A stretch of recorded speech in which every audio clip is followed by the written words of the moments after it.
जय हिंद, वंदे मातरम। स्वागत है आप सभी का सक्सेस वर्ल्ड MCQ चैनल पर।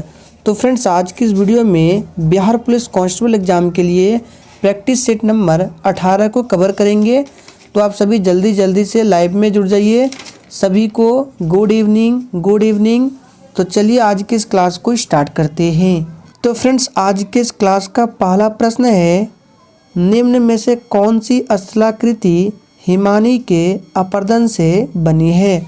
आप लोगों को आंसर करने के लिए लाइव चैट का ऑप्शन मिलता है। तो प्रत्येक स्टूडेंट को लाइव चैट में अपना अपना आंसर करते जाना है। तो देखिए, इसका सही जवाब क्या होगा। ऑप्शन बी हो जाएगा, हिमोड़। देखिए, हिमानी के अपर्दन से बनी स्थलाकृति जो है हिमोद के नाम से जानी जाती है। यहाँ पे इस तरह से होगा हिमोद। ठीक है। दूसरा प्रश्न है, महासागरीय वितल की गहराई किससे मापी जाती है। प्रत्येक स्टूडेंट को आंसर करना है और आप लोगों को डेली क्लास को अटेंड करना है। एक भी दिन क्लास को मिस नहीं करना है। ये क्लास आपको डेली रात 8:30 बजे लाइव चैट के साथ मिलते हैं। तो दूसरे का राइट आंसर जो ये बच्चे ऑप्शन ए को दिए हैं, बिल्कुल सही जवाब है, सोनोमीटर से मापी जाती है। तीसरा प्रश्न है, तृतीय क्रियाकलाप का संबंध निम्न में से किस क्षेत्र से है। तो इस प्रश्न का सही जवाब होगा तृतीय क्षेत्र, यानी कि सेवा क्षेत्र। सेवा क्षेत्र को ही तृतीय क्षेत्र कहा जाता है। सी ऑप्शन बिल्कुल सही जवाब है। ट्रैकोमा बीमारी निम्नलिखित में से किस अंग से संबंधित है। चलिए, प्रश्न नंबर 4 के लिए आप सभी आंसर बताएंगे। ट्रैकोमा बीमारी किस अंग से संबंधित बीमारी है। तो ये जो है आँख से संबंधित बीमारी है। डी ऑप्शन बिल्कुल सही जवाब है। नेक्स्ट क्वेश्चन, रतौंधी किसकी कमी के कारण होता है। सोच समझकर आंसर करना है। चलिए, 5 के लिए आंसर बताएंगे। तो इसका आंसर जो ये बच्चे लाइव चैट में ऑप्शन बी को दिए हैं, बिल्कुल सही जवाब है। विटामिन ए की कमी के कारण रतौंधी नामक रोग होता है। विटामिन ए का रासायनिक नाम क्या होता है पूछा जाता है, तो रेटिनॉल होता है। विटामिन बी का रासायनिक नाम थायमिन, विटामिन सी का एस्कॉर्बिक एसिड और विटामिन डी का क्या होता है, कैल्सीफेरॉल होता है। नेक्स्ट क्वेश्चन, निम्नलिखित शासकों में से कौन सा शासक गुलाम वंश से संबंधित था। सभी ऑप्शंस को सही से पढ़िए। तो देखिए, इन चारों ऑप्शन में से जो गुलाम वंश से संबंधित था वो इल्तुतमिश हो जाएगा। फर्स्ट ऑप्शन बिल्कुल सही जवाब है। नेक्स्ट क्वेश्चन देखिए, भारत के गवर्नर जनरल के पद में वायसराय की पदवी पहली बार किस वर्ष जोड़ी गई। तो प्रश्न 7 का आंसर क्या होगा। तो भारत के गवर्नर जनरल के पद में वायसराय की पदवी जो है पहली बार 1858 में जोड़ी गई। डी ऑप्शन बिल्कुल सही जवाब है। भारत का प्रथम वायसराय कौन था पूछा जाता है, तो आप लोग नोट कर लेंगे, लॉर्ड कैनिंग। ठीक है, यहाँ पे लिख देते हैं। लॉर्ड कैनिंग जो है ये भारत का प्रथम वायसराय था, ध्यान रखना है।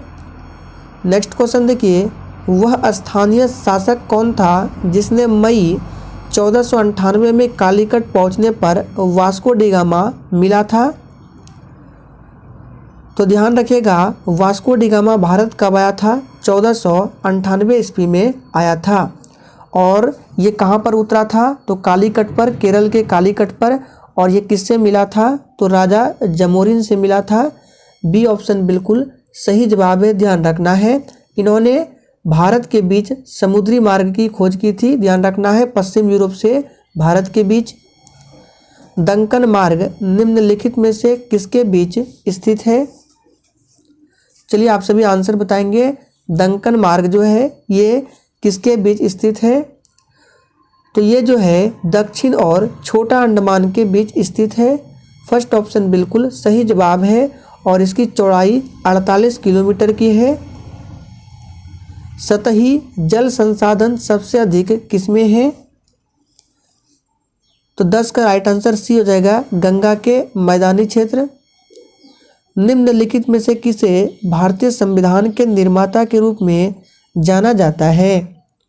चलिए, आप सभी 11 के लिए आंसर बताएंगे फटाफट से। तो भारतीय संविधान के निर्माता के रूप में डॉक्टर भीमराव अंबेडकर को जाना जाता है।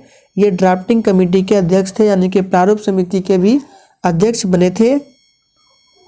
निम्नलिखित में से कौन सी भारत में सबसे पुरानी चट्टानें हैं? तो 12 का आंसर क्या हो जाएगा? अरावली। देखिए, अरावली पर्वत श्रृंखला जो है ये सबसे पुरानी पर्वत श्रृंखला है और इसी में सबसे पुरानी चट्टानें भी है। और हिमालय पूछा जाता है ये किस प्रकार का पर्वत है? तो ये वलित पर्वत का उदाहरण है, ध्यान रखना है। भारतीय सेना का सर्वप्रथम चीफ ऑफ आर्मी कौन था? तो 13 का आंसर ऑप्शन ए हो जाएगा, जनरल KM करियप्पा। ये भारतीय सेना का सर्वप्रथम चीफ ऑफ आर्मी था।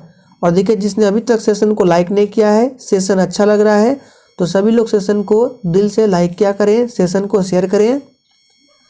भारत में प्रवाल भित्ति कहाँ मिलती है? चलिए आप सभी 14 के लिए आंसर बताएंगे। तो देखिए, इसका सही जवाब क्या होगा? ऑप्शन सी हो जाएगा, रामेश्वरम। जो ये बच्चे सी दिए हैं बिल्कुल सही जवाब है। तमिलनाडु तट पर प्रवाल भित्तियाँ रामेश्वरम के निकट पाक खाड़ी में और मन्नार की खाड़ी में स्थित है।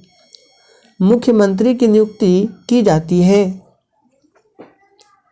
तो देखिए, भारत में किसी राज्य का मुख्यमंत्री राज्य सरकार का निर्वाचित प्रधान होता है, इस पॉइंट को ध्यान रखना है। और भारतीय संविधान के अनुच्छेद 164 के अनुसार वह राज्य के राज्यपाल द्वारा नियुक्त किया जाता है, यानी कि मुख्यमंत्री की नियुक्ति राज्यपाल के द्वारा होता है। और राज्यपाल की नियुक्ति पूछे तो राष्ट्रपति के द्वारा। नेक्स्ट क्वेश्चन, डूरंड कप किस खेल से संबंधित है? चलिए आप सभी 16 के लिए आंसर बताएंगे। पूछा गया प्रश्न है बिहार पुलिस में, डूरंड कप किस खेल से संबंधित है? तो ये जो है फुटबॉल से संबंधित है। बी ऑप्शन बिल्कुल सही जवाब है। जनसंख्या की दृष्टि से बिहार के सर्वाधिक बड़े जिले कौन कौन से हैं? तो 17 का आंसर होगा पटना, पश्चिमी चंपारण, मुजफ्फरपुर, जो कि ऑप्शन बी में दिया गया है। UNO की मुख्य संस्था कहाँ है? यानी कि संयुक्त राष्ट्र संघ का मुख्यालय पूछ रहा है, तो इसका मुख्यालय जो है न्यूयॉर्क शहर में है।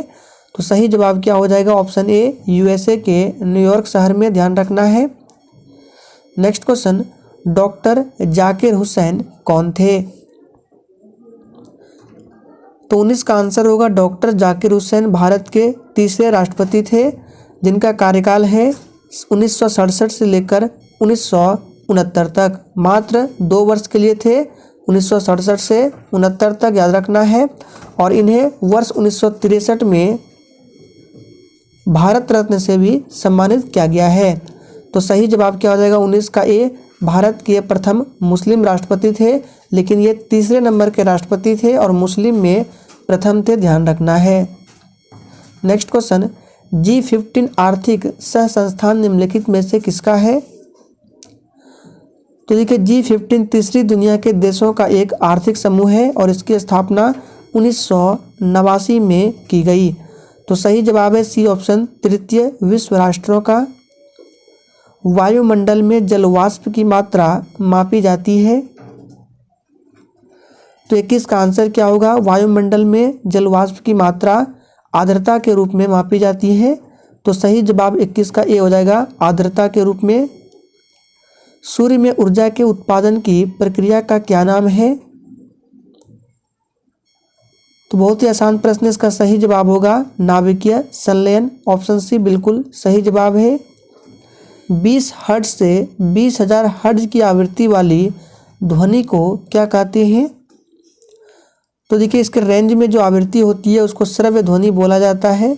फर्स्ट ऑप्शन बिल्कुल सही जवाब है। नेक्स्ट क्वेश्चन, वायुमंडल की ऊपरी परत द्वारा किस प्रकार के विकिरणों का अवशोषण किया जाता है? चलिए 24 के लिए आंसर बताएंगे। तो इसका सही जवाब क्या होगा? ऑप्शन डी, परावैंगनी, ध्यान रखना है। नेक्स्ट क्वेश्चन देखिए, पुनः पूर्ति योग्य ऊर्जा स्रोत का उदाहरण है। तो 25 का आंसर हो जाएगा डी ऑप्शन, जैव मात्रा जो है ये पुनः पूर्ति योग्य ऊर्जा स्रोत का उदाहरण है। निम्नलिखित खनिजों में से कौन सा शुद्ध रूप में पाया जाता है? तो देखिए इन चारों ऑप्शन में से तांबा जो है ये सबसे शुद्ध रूप में पाया जाता है। बी ऑप्शन इस प्रश्न का बिल्कुल सही जवाब है। वाणिज्य में टेरिलिन कहा जाने वाला पदार्थ कौन सा है? तो 27 का आंसर है वाणिज्य में टेरिलिन कहा जाने वाला पदार्थ कृत्रिम रेशा है, यानी कि कृत्रिम रेशा को ही टेरिलिन कहा जाता है वाणिज्य में। नीचे दिए ईंधनों में से सबसे सर्वाधिक ऊष्मीय मान किसका है? तो देखिए सबसे सर्वाधिक ऊष्मीय मान जो होगा ये कोक का होगा। उच्च वोल्टेज अनुप्रयोग के लिए किस प्रकार इंसुलेटर उपयोग किया जाता है? चलिए आप सभी 29 के लिए आंसर करेंगे, और जिसने अभी तक सेशन को लाइक नहीं किया है प्लीज़ सभी लोग सेशन को लाइक करें। तो उच्च वोल्टेज अनुप्रयोग के लिए किस प्रकार इंसुलेटर उपयोग होता है? तो इसमें किया जाता है निलंबन प्रकार इंसुलेटर का उपयोग। नेक्स्ट क्वेश्चन, विद्युत प्रतिरोध का नियम की खोज निम्नलिखित में से किस वैज्ञानिक ने किया था? तो देखिए विद्युत प्रतिरोध के नियम की खोज 1827 में जॉर्ज साइमन ओम द्वारा किया गया था। तो सही जवाब है G.M. ओम। बी ऑप्शन बिल्कुल सही जवाब है। पूरा नाम है जॉर्ज साइमन ओम। नेक्स्ट क्वेश्चन, वर्ष 1942 में एनरिको फर्मी ने निम्नलिखित में से किसकी खोज की थी? तो इन्होंने परमाणु रिएक्टर का खोज किया था 1942 में। फर्स्ट ऑप्शन बिल्कुल सही जवाब है। किसके शासनकाल में रुपये का सिक्का भारत में प्रथम बार ढाला गया था? चलिए आप सभी 32 के लिए आंसर बताएंगे। तो देखिए ये ढाला गया था शेरशाह सूरी के शासनकाल में। सी ऑप्शन बिल्कुल सही जवाब है। पानीपत का तीसरा युद्ध कब लड़ा गया था? तो बात करते हैं पानीपत का प्रथम युद्ध सबसे पहले, तो ये हुआ था 1526 में बाबर और इब्राहिम लोदी के बीच। पानीपत का दूसरा युद्ध 1556 में हुआ था अकबर और हेमू के बीच। पानीपत का तीसरा युद्ध 1761 में हुआ था मराठा और अहमद शाह अब्दाली के मध्य। तो इन तीनों पॉइंट को याद रखना है। तो तीसरा युद्ध हुआ था 1761 में। नेक्स्ट क्वेश्चन, पानीपत के प्रथम युद्ध में इब्राहिम लोदी किसके विरुद्ध लड़ा था? तो पानीपत का प्रथम युद्ध 1526 में होता है, जिसमें इब्राहिम लोदी हार जाता है बाबर से। तो इसका सही जवाब होगा बाबर और इब्राहिम लोदी के बीच होता है। सी ऑप्शन सही जवाब है। निम्नलिखित में से कौन सी दाईं ओर से आकर मिलने वाली गंगा की सहायक नदी नहीं है? तो सही जवाब क्या हो जाएगा? 35 का राइट आंसर ऑप्शन डी हो जाएगा, कोसी। याद रखना है। देखिए चंबल हो गया, सोन हो गया, सिंध हो गया, ये गंगा की दाईं ओर की सहायक नदियां हैं, जबकि कोसी जो है ये नदी पश्चिम की सहायक नदियां हैं। अब यहाँ से आपके हिंदी के प्रश्न है, सज्जन का विपरीतार्थक शब्द क्या होगा? तो बहुत ही आसान प्रश्न है, सज्जन का दुर्जन होता है। निम्नलिखित में भारतेंदु का सही संधि विच्छेद क्या होगा? तो भारतेंदु का होगा भारत प्लस इंदु। देखिए किस ऑप्शन में दिया गया है, डी ऑप्शन में यहाँ पे दीर्घई होगा, भारत प्लस इंदु। नीलकंठ शब्द है, तो नीलकंठ शब्द जो है ये एक योग रूढ़ शब्द है। सी ऑप्शन बिल्कुल सही जवाब है। पुरुष एवं स्त्री का जोड़ा के लिए उपयुक्त शब्द चुनिए। तो देखिए पुरुष एवं स्त्री के जोड़ा के लिए सही शब्द क्या होगा? दंपति होगा। पैर फैलाकर सोना मुहावरे का सही अर्थ क्या है? तो देखिए पैर फैलाकर सोना इस मुहावरे का सही अर्थ क्या है? तो इसका सही जवाब ऑप्शन हो जाएगा ए, निश्चित होकर सोना, जो कि ऑप्शन ए में दिया गया है। तो फ्रेंड्स आज के सेशन में हम लोगों ने 40 प्रश्नों को कवर किया। इसी के साथ आज का प्रैक्टिस सेट यहीं पर समाप्त होता है। तो आज के लिए इतना ही, तब तक के लिए जय हिंद।